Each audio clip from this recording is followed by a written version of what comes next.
thank you for having me here today and Americans for Fair Taxation. This is a very nice opportunity to present all of the elements of the fair tax to you. I hope to have time when this is over to answer any and all questions you have. I am staying for the dinner tonight, so if there are questions at that point too and we can't get to them all right now, I'll be more than happy to address them at that time. Again, is this gonna...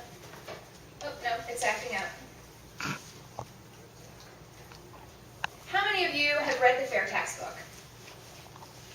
Pretty good portion. This might be going over the same old stuff for you. Hopefully it'll just make it stick a little more permanently on the Velcro wall. How many people are somewhat familiar with the fair tax? Great, love that. Up until the last presidential election, I personally was, of course, in favor of taxation reform. When Mike Huckabee came out and said, I'm a fair taxer, I thought, wow, I don't really know anything about that. I think I need to look more into that. And the more I did, the more I realized that's more what this country is about when it comes to privacy for your finances, as well as incentive to save, to invest, and spend as you choose. I find this quote right here very frightening, that under the 16th Amendment, there is no limit to the amount the federal government can take of your money, your income. And when we get into this a little bit more, we will discuss the difference between income and wealth. So I find that very, very striking up there, and that's from a former commissioner of the Internal Revenue. We've got a long way to go. In order to understand the fair tax, you kind of have to understand how we got into the mess we're currently in. So hang with me, and here we go. Why change it at all? Well, you tell me. The current federal income tax code significantly increases compliance costs. I'm not used to this. So. And enforcement challenges due to complexity. Is subject to abuse by taxpayers, politicians, lobbyists, and the IRS, is widely considered unfair and inefficient, puts the U.S. producers at a disadvantage in an increasingly global economy, and in my opinion, and in our opinion, and probably the worst, it hides the cost of government. You should know, out of every dollar you spend, how much of it is going to our federal government. You should be able to see that, and it's hidden.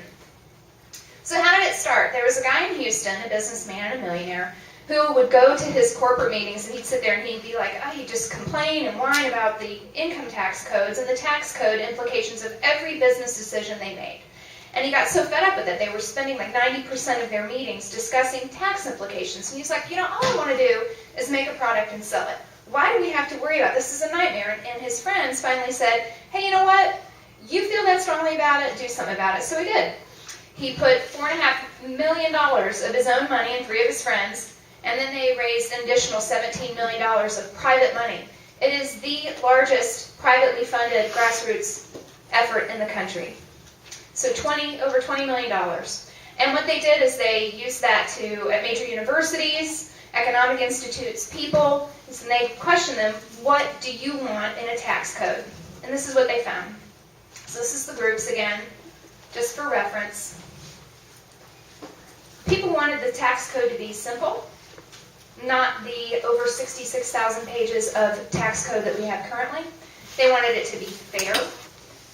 They wanted it to be visible. Like I said, you should know exactly how much you are paying. Nothing should be hidden. They wanted it to protect the poor. They didn't want to zap them with something that would just make their circumstances even worse. They wanted to encourage investment, stimulate business and job growth, and eliminate the loopholes that our politicians love so much to manipulate to their own elected advantage. And they also wanted it to be revenue neutral. Now, this is not a program that discusses, this is not a solution that discusses, we don't like this program, we don't think the federal government should fund it. We don't like this program, we don't think the federal government should fund it. I agree with you. There is a lot of out-of-control spending going on. So what they wanted to do just to start with was say, how can we raise, what solution can we do to raise exactly the same amount of money we have now? So we don't make anybody mad, we just want to see what would it take if we did a different solution to raise exactly what we're raising now without eliminating any programs. Well, what they found is your true tax burden, and a lot of people don't even realize this because I think there'd be riots in the streets. Every paycheck you get, this is what happens to it before you get a dime. Most people are in the 25% bracket. They take that. Social Security, worker, and unemployment each pays. So you pay 6.2% up to 106, it's either 106 or 108,800 wage cap, minus Medicare, that's on 100% of your earnings.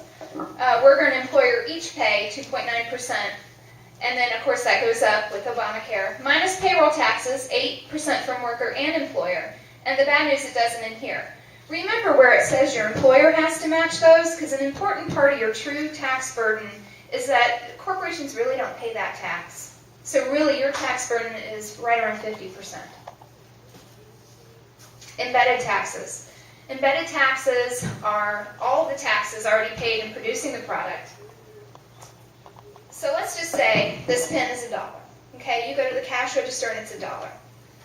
There, 23 cents on every dollar is an embedded tax in this before you add state sales tax, city and local, anything like that. That's 6.76% I think they charge in Columbus, Franklin County. That's before that. So that 23% represents somebody in a boardroom saying, I want to make pens, and I want to sell pens. Can I build my plant in Ohio?